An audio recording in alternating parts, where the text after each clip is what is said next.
इस वीडियो से हम अपना एक नया प्लेलिस्ट स्टार्ट कर रहे हैं जो कि पूरी तरह से HTML के ऊपर होगा। इस पूरे प्लेलिस्ट में हम लोग HTML के बारे में देख रहे होंगे कि HTML क्या होता है और किस लिए काम करता है, तो बने रहे वीडियो में। HTML hypertext markup language. HTML को हम लोग यूज करते हैं ताकि हम लोग अपने वेब पेज का स्ट्रक्चरल फॉर्मेट डिजाइन कर सकें। HTML के इस सीरीज में हम लोग आगे के वीडियोस में देखेंगे स्टेप बाय स्टेप कि HTML को किस तरह से हम लोग यूज कर सकते हैं। तो स्टेप बाय स्टेप आइए जानते हैं कि कौन कौन से स्टेप्स को हम लोग देखने वाले हैं आगे, और प्रैक्टिकल भी करेंगे। फर्स्ट स्टेप पे हम लोग अच्छे से HTML के सिंटेक्स को समझेंगे। उसके बाद हम लोग देखेंगे टैग्स और एट्रीब्यूट्स का कैसे हम लोग यूज कर सकते हैं और एक छोटा सा सिंपल सा HTML डॉक्यूमेंट क्रिएट कर सकते हैं। सेकेंड स्टेप में हम लोग टेक्स्ट के बारे में देखेंगे, किस किस तरह का टेक्स्ट हम यूज कर सकते हैं टैग के माध्यम से और किस तरह से यूज करना है। स्टेप बाय स्टेप हम लोग टेक्स्ट के बारे में समझेंगे। थर्ड स्टेप में हम लोग लिंक और इमेजेस को डालना सीखेंगे कि किस तरह से हम लोग अपने वेब पेज में अपने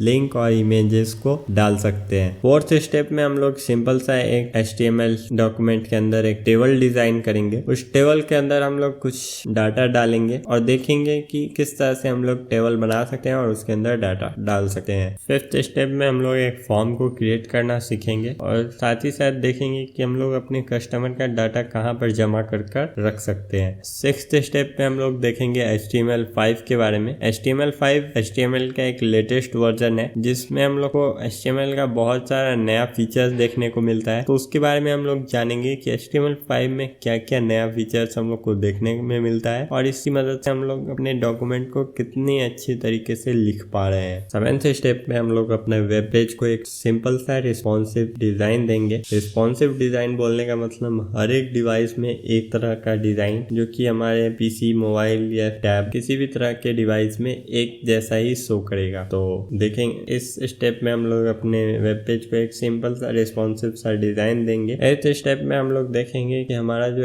HTML कोड है जिसको हम लोग लिखे हैं वो सही से रन हो पा रहा है या फिर लोडिंग में अटक रहा है। हम लोग सारा कुछ सही से देखेंगे और देखेंगे कि हमारा जो HTML डॉक्यूमेंट है वो सही से रिस्पॉन्स ले रहा है और सही से लोडिंग ले रहा है या नहीं ले रहा है।